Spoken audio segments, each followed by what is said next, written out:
Fox News alert on the crisis at the border. President Trump threatening a permanent border shutdown after yesterday's chaotic scene forced the nation's busiest border crossing to shut down temporarily. The president tweeting Mexico should move the flag, waving migrants, many of whom are stone-cold criminals, back to their countries. Do it by plane, do it by bus, do it any way you want, but they are not coming into the USA. We will close the border permanently if need be. Congress fund the wall. Today's headliner, Thomas Homan, former acting ICE director and a Fox News contributor. Tom, good morning to you. Good morning. First of all, how do you think the White House is handling the situation at the border? Absolutely perfectly. Well, the president's tweet is right on target. You know, Mexico needs to step up and take some action or shut the border down. Shutting the border down is going to hurt Mexico a lot more than it's going to hurt this country. Wow. It's heartbreaking, you know, over the holiday weekend, seeing these images of families and children being dragged across, some of them not wearing shoes. I mean, nobody wants to see that, Thomas. I mean, there's heartache when you see those pictures. There's the rule of law the president continues to hammer down on. How do you address both? Well, first of all, I've said many times, I certainly feel bad for the plight of these people. But they're not asylum. They're not true asylum seekers. They don't qualify under existing law to claim asylum because they want to come here. You've seen them, they're carrying signs, I want a job. That doesn't qualify for asylum. So I certainly understand the plight of these people. I can certainly understand them want to be a part of this country, but there's a legal way to do it. And they're not following the legal process. They're using the asylum system, which harms real true asylum seekers that really are escaping fear and persecution. But on your first point about the women and children escaping tear gas, we got to look at the facts here. A minority of this caravan, a small minority, is actually family members, women and children. Most of them are adult males. But the media, some of the media out there are getting shots of the women and children to try to pull at the heartstrings of America. And, you know, and even the caravan itself, the people that are coordinating this whole event, they'll put the women and children up front to make it seem like this is 5,000 women and children when it's not. They're playing the game. Some of the media outlets are playing the game. This is a vast majority of males seeking employment in the United States, not women and children. Tom, I want you to listen carefully. This is Amy Klobuchar, Democratic senator from the state of Minnesota. She was asked about it on the Sunday shows.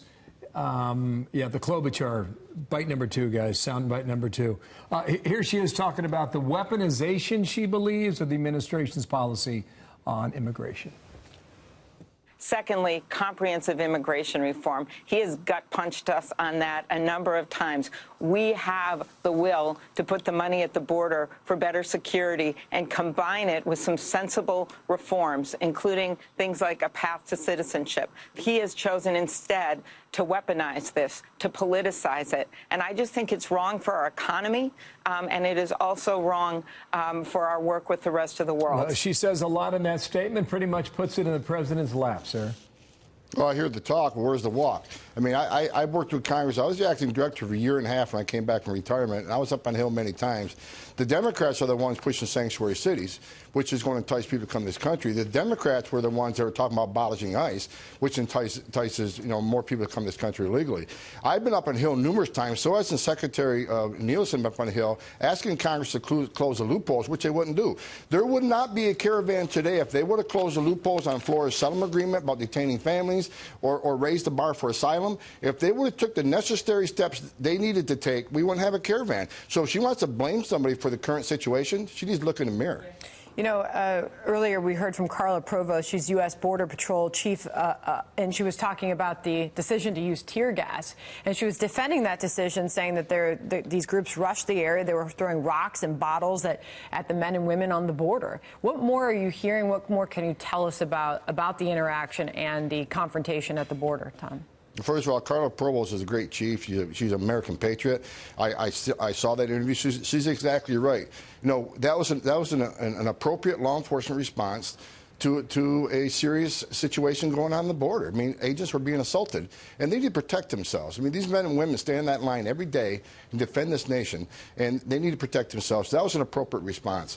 But look, we need to stand by our guns. We need to be there on the border. We can't allow people illegally to enter this country, which is a violation of our laws. They need to do it the right way. We cannot work on their time frame. The president has made it clear, so has the secretary, if they want to claim asylum, go to a port of entry. You have your due process. But if you enter illegally isn't the answer. Entering illegally it's number one, it's a violation of our laws. You can't want to be a part of the greatest country on earth and not respect our laws. You can't have it both ways. Yeah, last question. We heard from the Tijuana mayor in Mexico. He's not happy with this situation either. He's blaming his own federal government out of Mexico City for the problems here. You've got a new administration coming into Mexico. Do you think they operate differently with the Trump White House?